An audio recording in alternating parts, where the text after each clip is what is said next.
What is up everyone? In this video, I'm going to walk you through how to remove a payment method from your Google account, and it only takes a minute. So first, simply open your browser and go to your Google account settings.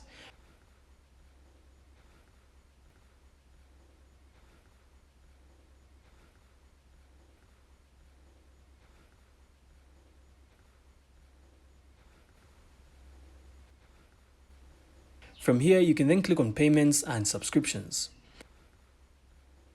Next, you can then select Payment Methods to see all the cards and accounts that are linked to your Google account. And after that, you can then find the payment method that you want to remove and click on Manage or Remove depending on what you see.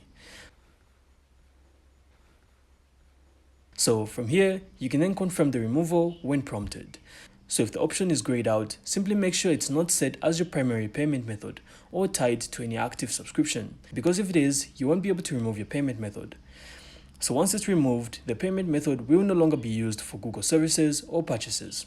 And that's all there is to it. So it's actually really that easy. I really hope you found this insightful, and if you did, then make sure to leave a like and of course subscribe. Then we'll see you on the next one.